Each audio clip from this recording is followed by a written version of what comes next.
The corner store was more than just a place to buy candy in black neighborhoods during the 1970s. It was a social hub, a rite of passage, and a testament to how far a quarter could stretch. While mainstream culture romanticizes soda fountains and suburban convenience stores, black children were creating their own economy of joy with coins clutched in small hands, debating purchases with the seriousness of Wall Street traders. These stores, often family-owned and deeply embedded in the community fabric, offered treasures that cost mere pennies but provided memories worth a fortune. What made those corner store runs so unforgettable? And why do those simple snacks still hold such power in our collective memory? Well, now and later candy. Now and later candy represented the ultimate value proposition for black kids in the 1970s. For just a quarter, you could get a pack containing 8 individually wrapped squares of intensely flavored taffy that lasted longer than almost any other candy on the market. The name itself was a promise. Enjoy some now, save some for later. Though most kids devoured the entire pack within hours. Flavors like grape, cherry, watermelon, apple became neighborhood favorites, sparking debates about which was superior that could last entire afternoons on front stoops. These candies were not just treats, but currency in the social economy of black childhood. Kids would trade flavors, share pieces with friends who came up short on change, or use them as bargaining chips in games of jacks or marbles. The way now and later stuck to your teeth and required serious jaw work to chew made them an interactive experience, not just a quick sugar fix. Parents appreciated them because they kept children occupied and quiet during long church services or bus rides across town. The durability and affordability of now and laters made them particularly significant during times when many black families were stretching every dollar. A quarter could buy happiness that lasted, teaching children early lessons about value and delayed gratification. That distinctive click of opening the wrapper and the challenge of unsticking 2 pieces that had melted together in summer heat became sensory memories that transcended the candy itself. 2. Mary Jane Peanut Butter Chews. Mary Jane candies, with their yellow and red wrappers featuring a little girl's silhouette, were staples at every corner store in black neighborhoods. These molasses and peanut butter chews cost just a few cents each, meaning a quarter could buy a substantial handful. The candy was dense, chewy, and had a distinctive old-fashioned flavor that separated it from modern confections. Unwrapping the waxy paper to reveal the golden brown square was a ritual that black kids performed thousands of times throughout their childhoods. What made Mary Jane special in black communities was their connection to home cooking traditions.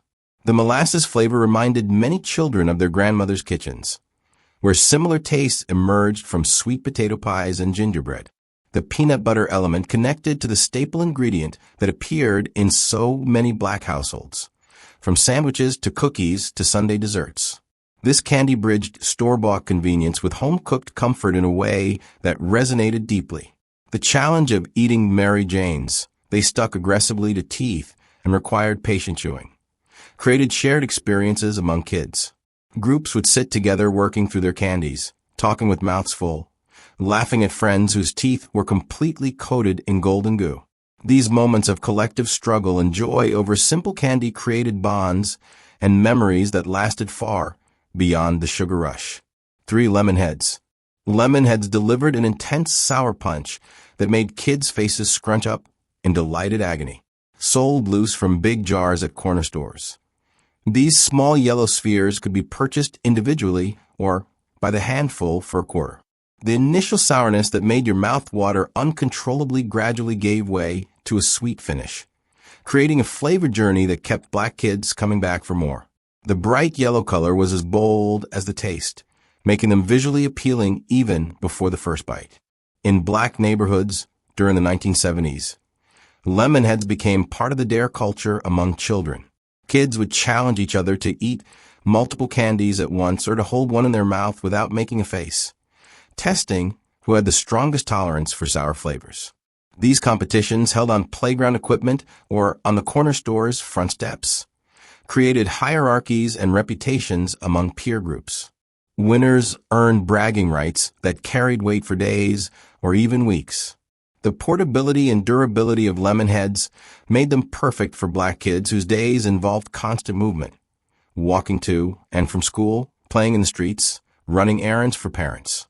You could carry them in pockets without worry about melting or crushing, and they provided quick energy during long summer days spent outside. The distinctive rattle of Lemonheads in a pocket or paper bag became a sound associated with childhood freedom and simple pleasures. 4. Bazooka Bubblegum. Bazooka Bubblegum, wrapped in its iconic comic strip paper, was more than just gum. It was entertainment, and a challenge rolled into one pink hard square. For a nickel or sometimes even a penny, black kids could get a piece that would occupy them for hours. The gum started hard as a rock, requiring serious jaw work to soften, but eventually yielded to create bubbles that could grow impressively large before the inevitable pop. The wrapper featured Bazooka Joe comics that kids would read, trade, and collect, adding literary value to an already worthwhile purchase. The art of bubble blowing became a competitive sport in black neighborhoods during the 1970s.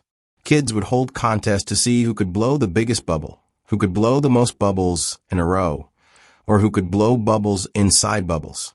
These competitions happened on street corners, in schoolyards, and on front porches, with audiences of friends and younger siblings watching intently. Mastering bubblegum was a rite of passage, and the loud pop of a burst bubble announced both failure and achievement simultaneously. Bazooka also represented resourcefulness in black communities. When a piece lost its flavor, kids would save it for later, rehydrating it with water or adding another fresh piece to extend the experience. Parents and grandparents often kept a few pieces in their purses or pockets, offering them as rewards for good behavior or to quiet restless children during errands. The pink stains on clothing and the occasional piece stuck in hair became badges of childhood, visible evidence of time well spent. 5. Boston Baked Beans. Boston Baked Beans, those candy-coated peanuts in a small yellow box with red lettering, offered a satisfying combination of crunch, sweetness, and substance. For a quarter, black kids could buy multiple boxes or shake out a generous portion from the bulk bin that many corner stores kept. The rattling sound of beans being poured into a small paper bag was music to children's ears, signaling a purchase completed and pleasure about to begin. These candies provided more than just sugar. They offered protein and a sense of getting real value for money. In black households where pennies mattered, Boston Baked Beans were appreciated by parents as well as children. The peanut base meant kids were getting some nutrition along with their treat, a compromise that made mothers more willing to hand over those precious coins. The candy coating kept the peanuts fresh and added just enough sweetness to appeal to children without being overwhelming. This made them acceptable as afternoon snacks, not just pure indulgences. The experience of eating Boston Baked Beans was methodical and satisfying. Kids would pour them into their palms, sort them by size, or try to suck off the candy coating to eat the peanuts separately. Others would crunch through handfuls rapidly, creating a symphony of snaps that accompanied conversations and games. The empty boxes became toys themselves, used as rattles, miniature containers for other small treasures, or components in arts and crafts projects that black children created with whatever materials they had. 6. Jawbreakers. Jawbreakers, those impossibly hard spheres of compressed sugar in rainbow layers, represented the ultimate test of patience and commitment. Sold individually for pennies or a handful for a quarter. They came in various sizes, from marble-sized to golf ball-sized monsters that seemed impossible to conquer. Black kids would select their jawbreakers carefully, examining the colors visible through the thin layer of white outer coating, hoping for a particularly vibrant rainbow inside. These candies were not meant to be bitten but slowly dissolved, changing flavors as each colored layer disappeared. The social ritual around jawbreakers in black neighborhoods was distinctive. Kids would compare progress, stick out colored tongues to show how far they had penetrated the layers, and debate the best technique for even dissolution. Some would save their jawbreaker between sessions, wrapping it carefully in its original wrapper or a piece of paper, tucking it into a pocket or hiding place at home. The multi-day or even multi-week relationship with a single piece of candy created a strange bond, and successfully reaching the center felt like a genuine achievement. Jawbreakers also became measures of toughness and determination in Black childhood culture. The temptation to bite down was strong, but doing so risked chipped teeth and earned you the label of someone who lacked patience or discipline. Grandmothers warned against biting them, adding their authority to the unwritten rules. The candy taught delayed gratification and persistence, values that resonated deeply in communities where success often required patience, endurance, and the ability to work toward long-term goals despite immediate temptations. 7. Chico Stick. Chico Stick, that orange cylinder of coconut and peanut butter with a texture unlike anything else, was a corner store staple that Black kids either loved passionately or avoided entirely. For a dime or 15 cents, you got a substantial stick of candy that didn't melt in summer heat and provided serious staying power. The combination of crunchy texture, sweet coconut, and nutty peanut butter created a flavor profile that seemed exotic and homemade at the same time. Wrapped in yellow cellophane with red lettering, it stood out visually among other candies. This candy held particular significance in Black communities because its ingredients echoed elements of soul food and traditional Black cooking. Coconut appeared in cakes, pies, and candies that grandmothers made from scratch. Peanut butter was a kitchen staple that crossed economic boundaries.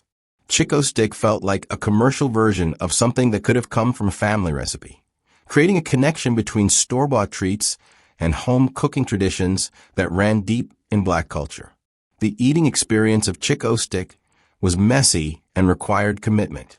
The candy crumbled and flaked, leaving traces on fingers, lips, and clothing. Black kids would eat them slowly, letting pieces dissolve in their mouths or bite through them quickly, accepting the inevitable mess. The cleanup became part of the experience, licking fingers clean, brushing crumbs from shirts, sharing the task of tidying up after enjoyment. This acceptance of messiness in pursuit of pleasure reflected a broader cultural comfort with food being an immersive, sensory experience rather than a neat, controlled activity. 8. Root beer barrels. Root beer barrels, those hard candies individually wrapped in clear cellophane with brown lettering, captured the essence of root beer in solid form. Corner stores sold them from large jars, and a quarter could buy enough to last through several days of sucking and savoring. The candies were amber-colored, barrel-shaped, and delivered an intense root beer flavor that seemed to effervesce on the tongue even without carbonation. For Black kids whose families made homemade root beer or who associated the flavor with special occasions and summer gatherings, these candies carried particular resonance.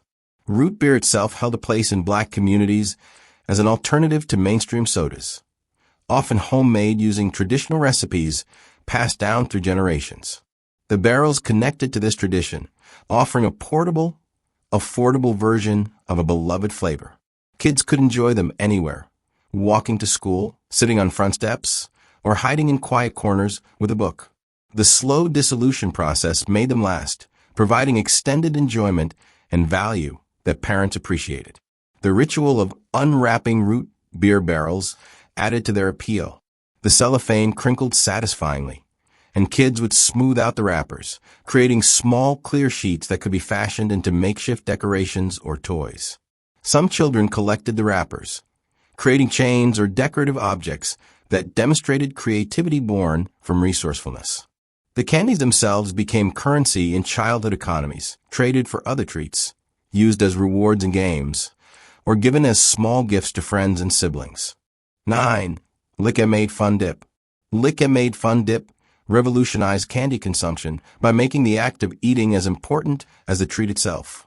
The package, which cost a quarter or less, contained pouches of flavored sugar powder and edible candy sticks used for dipping and licking.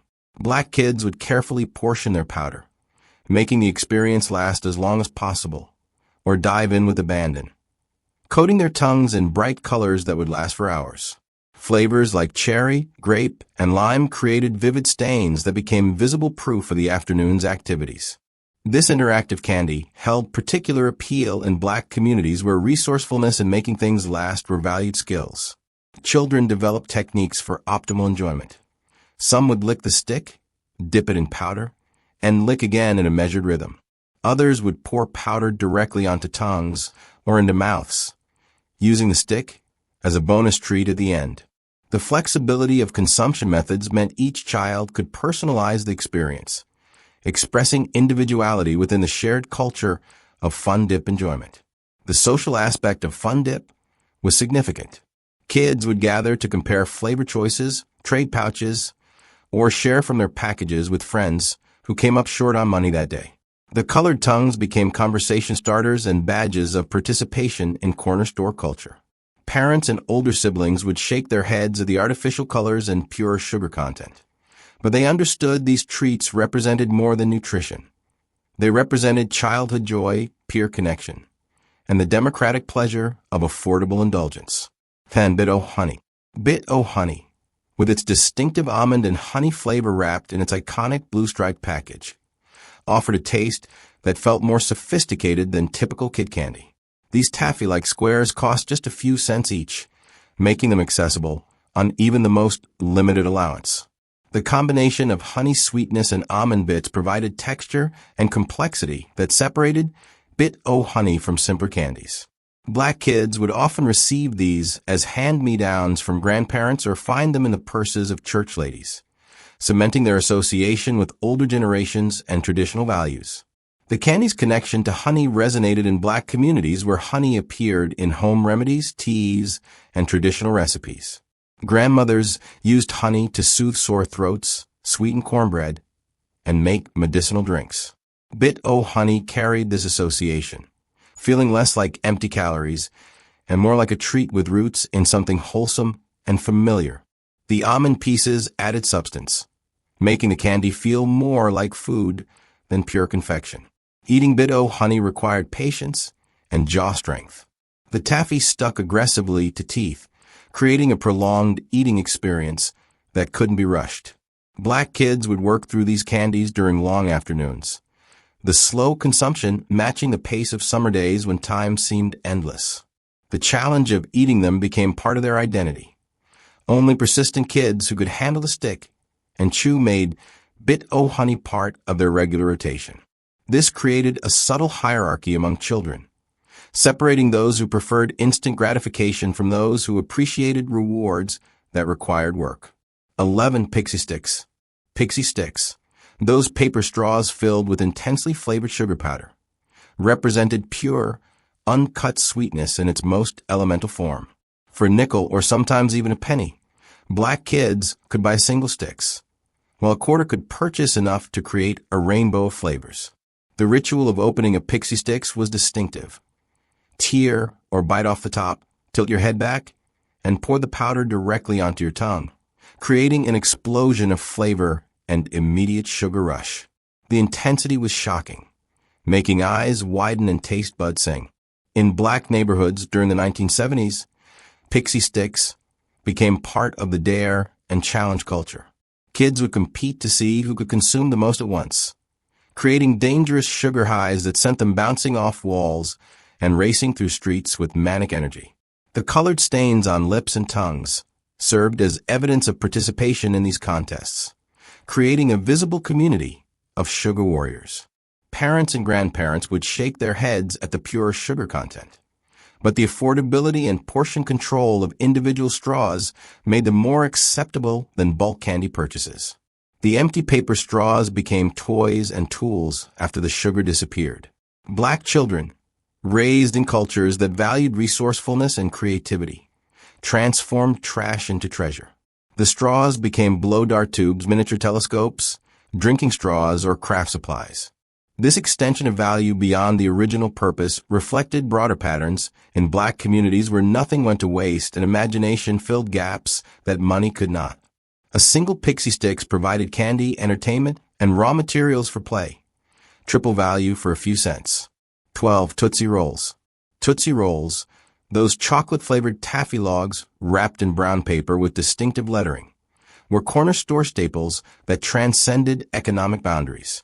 Available in various sizes from tiny midges to substantial rolls, they could be purchased individually for pennies or by the handful for a quarter. The chocolate taffy hybrid flavor was unique. Not quite chocolate candy, not quite regular taffy, but something in that satisfied multiple cravings simultaneously. Black kids appreciated their durability. Tootsie Rolls didn't melt in summer heat and could survive hours in pockets without deteriorating. These candies held particular significance in Black communities because they appeared everywhere. Not just in stores, but in the hands of barbers offering treats to children sitting still for haircuts, in church ladies' purses as rewards for good behavior during service, and in grandmothers' kitchens as emergency treats when children visited unexpectedly. Tootsie Rolls became associated with adult generosity and community care, not just personal purchase. Receiving a Tootsie Roll from an elder carried different meaning than buying one yourself. It represented affection, approval, and inclusion. The eating experience of Tootsie Rolls was methodical and satisfying. Some kids would bite through them quickly, while others would suck and chew slowly, making a single roll last 10 or 15 minutes. The midges could be stockpiled, creating a sense of wealth and abundance even when actual money was scarce. Children would count their Tootsie Rolls, arrange them, trade them with siblings and friends, creating economic systems that mirrored adult commerce, but operated on a scale accessible to childhood understanding. These candies taught early lessons about value, trade, and making resources last. 13. Atomic Fireballs. Atomic Fireballs, those intensely spicy cinnamon jawbreakers, represented the ultimate challenge in corner store candy. Sold individually for a nickel or in small quantities for a quarter. They were not for the faint of heart. The initial burn was shocking. Eyes watered. Mouths felt genuinely on fire. And the temptation to spit it out was overwhelming. But Black kids who could endure the heat earned serious respect from their peers, establishing themselves as tough and unshakable. The candy's name itself suggested something dangerous and exciting. Nuclear power transformed into edible form. In Black communities during the 1970s, successfully sucking an atomic fireball to completion became a rite of passage and a measure of character. Kids would challenge each other, creating competitions with audiences of friends who watched to ensure no cheating occurred. The burning sensation intensified before gradually subsiding, creating a journey of endurance that lasted 15 to 20 minutes. Those who quit early faced gentle mockery, while those who persevered gained status and bragging rights that extended beyond the immediate moment. The physical effects of atomic fireballs were dramatic and visible. Faces turned red, eyes watered, and some kids would pace or fan their mouths, creating performances of suffering and triumph. These displays were part of the experience, turning candy consumption into public theater. The eventual relief when the fireball dissolved completely felt like genuine victory, teaching lessons about persistence through discomfort, lessons that resonated in communities where endurance often determined success. A quarter spent on fireballs bought not just candy, but character development and social currency. 14. Butterscotch Discs. Butterscotch discs, those amber-colored hard candies wrapped in clear or gold cellophane, represented old-fashioned taste and cross-generational appeal. They were grandmother candy, church candy, candy that appeared in decorative dishes on coffee tables and in the purses of church ladies. But in corner stores, Black kids could buy them for pennies, claiming these traditionally adult treats as their own. The smooth, buttery flavor was sophisticated compared to fruit-flavored candies, making butterscotch feel more grown-up and refined. In Black families where multi-generational living was common, butterscotch discs created bridges between ages. Grandmothers who kept these candies in their homes influenced grandchildren's preferences, and kids who developed a taste for butterscotch were seen as having sophisticated palates.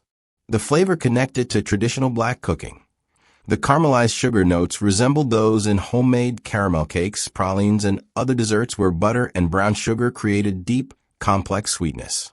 The slow dissolution of butterscotch discs made them ideal for children who needed to occupy their mouths and minds during long church services, family visits, or quiet afternoons spent with books. The candies couldn't be rushed, teaching patience and providing sustained pleasure rather than quick sugar hits. Black kids who chose butterscotch over flashier options demonstrated a certain maturity, an ability to appreciate subtle flavors and delayed gratification that earned approval from adults who saw these qualities as valuable life skills. 15. Wax bottles. Wax bottles filled with sweet liquid offered a completely unique candy experience that combined novelty, challenge, and refreshment. These small bottle-shaped wax containers, often called nickel nips, cost just a few cents each, and a quarter could buy several in various bright colors. The process of consumption was ritual. Bite off the top, suck out the intensely sweet liquid inside, and then either chew the wax bottle like gum or spit out. Black kids debated endlessly about the proper etiquette. Was chewing the wax acceptable or gross? These novelty candies appeared frequently in corner stores serving black neighborhoods, adding variety to candy selections and providing entertainment value beyond simple taste. The colored liquids, bright blue, red, green, and yellow, stained lips and tongues temporarily, creating visual evidence of consumption. Children would show off their colored mouths to friends, comparing shades and flavors. The small amount of liquid meant the treat was over quickly, but the wax bottle could be retained as a toy, used in pretend play, as a bottle for dolls, or as a miniature container for other small treasures. Wax bottles represented affordable novelty in communities where elaborate toys and entertainment were often out of reach. They provided a moment of sophisticated play. You felt like you were drinking from a tiny bottle, mimicking adult beverage consumption in a child-safe format. This combination of candy and imaginative play made wax bottles particularly appealing to black children whose creativity often transformed simple objects into complex play scenarios. A handful of wax bottles could fuel an afternoon of pretend store, restaurant, or party play. 16. Red Hots. Red Hots, those small cinnamon-flavored candies that burned with intense heat, came in distinctive boxes and could be purchased in bulk for quarters at corner stores. Unlike atomic fireballs, Red Hots could be consumed multiple pieces at a time, creating escalating levels of heat that challenged even brave kids. The bright red color was warning and invitation simultaneously. These candies promised intensity that would make your mouth genuinely hot. Black kids would pour them into their palms, counting out how many they dared to eat at once. The social dynamics around Red Hots in black neighborhoods involved both competition and cooperation. Kids would dare each other to eat increasing quantities, creating spectacles that drew audiences of friends and younger children. But they would also share them, passing the box around so everyone could participate in the burning sensation. The shared experience of heat and slight pain created bonds, as groups of children navigated the challenge together, laughing at each other's reactions and their own. Red Hots also functioned as mouth fresheners in communities where resources were limited. The intense cinnamon temporarily masked other tastes and created a tingling clean sensation. Kids would eat them after lunch, before talking to people they wanted to impress, or when they wanted to feel more grown up and put together. This practical secondary function made them more than just candy. They served a purpose that parents could approve of, making the purchase easier to justify and the treat more accessible. 17. Smarties. Smarties, those pastel-colored candy wafers wrapped in clear cellophane rolls, offered pure sugar in its most straightforward form. For a nickel or less, black kids could buy a roll containing 15 or 20 discs in various flavors: orange, grape, cherry, lemon, and lime. The candies could be eaten individually, savored one at a time, or consumed in handfuls for maximum sweetness. Some kids would separate them by color, creating organized systems before consumption, while others would dump entire rolls into their mouths at once. These candies were perfect for black children whose lives involved constant movement through neighborhoods and streets. Smarties were virtually indestructible. They didn't melt, crush easily, or make a mess. You could carry rolls in pockets all day, pulling them out whenever a sweet craving hit. The individual wrapping meant they could be shared easily, contributing to the culture of generosity and reciprocity that characterized black childhood friendships. If a friend needed candy but had no money, a roll of Smarties could be split without difficulty. The chalky texture and subtle flavors of Smarties appealed to kids who preferred gentler taste to intense sweetness or sourness. They were democratic candy.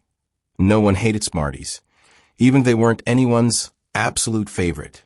This made them ideal for group purchases and sharing, creating common ground in diverse groups of children. The empty cellophane wrappers became toys, used as crinkly noisemakers, transparency sheets for pretend, or small bags for tiny treasures. Nothing was wasted when resources were precious and imagination was abundant. 18. Slowpoke Caramel Pops. Slowpoke Caramel Pops.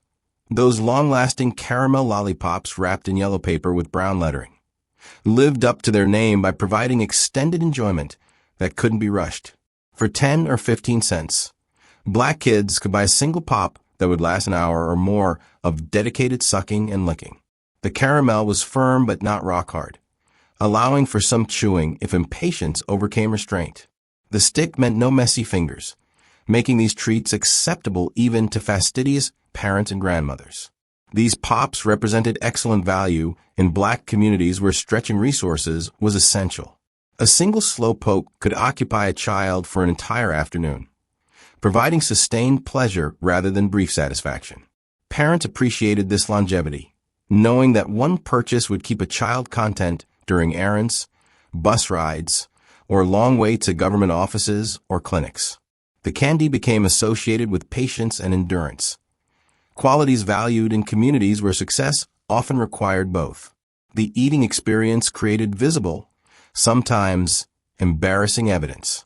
The caramel would occasionally stick to teeth, creating temporary gaps or causing dental work to wobble. Kids would check their teeth in store windows or pocket mirrors, assessing caramel damage with concern mixed with pride, the visible proof of enjoyment. The candy also created a distinctive jaw tiredness, a physical reminder of the work required to finish a slowpoke. This combination of challenge and reward made completing one feel like genuine accomplishment, worthy of mention and mild celebration. 19. Lollipops from the jar. Corner stores in black neighborhoods often featured large jars of mixed lollipops. Dum Dums, Tootsie Pops, Blow Pops, and generic brands all jumbled together. For a nickel or dime, kids could reach into the jar and select their prize, turning purchase into treasure hunt. The variety meant every trip offered potential for discovery. You might find your favorite flavor or encounter something new. Black children would peer into jars, carefully considering options, sometimes taking minutes to make selections that adults would view as trivial, but which carried genuine weight in childhood economies. The selection process was communal and educational. Older kids would advise younger ones on which lollipops were best, sharing insider knowledge about flavors and brands.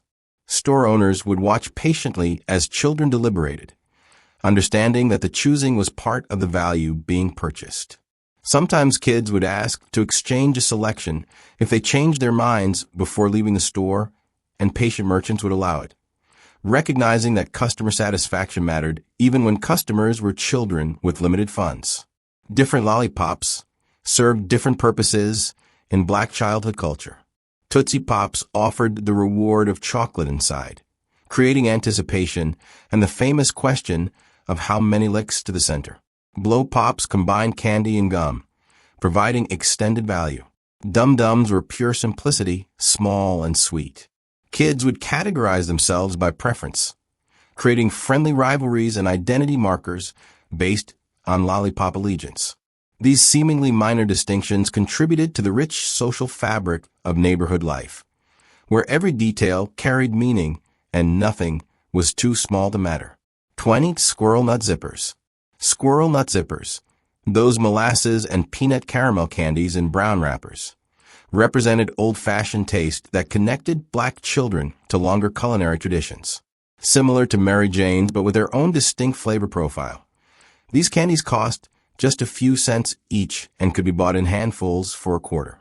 The chewy texture and deep molasses flavor felt homemade, reminiscent of candies that grandmothers made during holidays. The peanut pieces added substance and complexity, elevating them above simple sugar confections. These candies held particular resonance in black communities where molasses appeared in traditional cooking, in gingerbread, baked beans, and various desserts that dated back generations. The taste carried historical weight, connecting to ingredients that sustained families through difficult times and celebrated good times. Eating squirrel nut zippers meant tasting continuity, experiencing flavors that parents and grandparents knew from their own childhoods. This intergenerational connection made them more than candy. They were edible tradition. The name itself sparked curiosity and conversation. Kids would ask about squirrels, nuts, and zippers, creating origin stories when adult explanations weren't forthcoming. The slightly odd name made them memorable and gave them personality distinct from generically named candies. Black children appreciated these quirks, finding entertainment in the unusual and developing affection for products that didn't take themselves too seriously. The candies became characters in the broader narrative of corner store culture, each with its own personality and place in the community's collective memory. These 20 snacks represent more than nostalgic memories of childhood treats. They reflect an economic reality where quarters mattered, a social culture where sharing was expected, and a creative spirit that found joy in simple pleasures. Corner stores in black neighborhoods during the 1970s were community institutions where children learned to make choices, manage limited resources, and navigate social relationships. The candies that cost mere pennies created memories worth fortunes, teaching lessons about value, patience, sharing, and finding happiness in what you could afford rather than mourning what remained out of reach. For those who clutched quarters in small hands and debated purchases with the seriousness of major investments, these snacks remain symbols of childhood resilience, community connection, and the simple truth that joy doesn't require wealth, just imagination, good company, and access to a neighborhood corner store.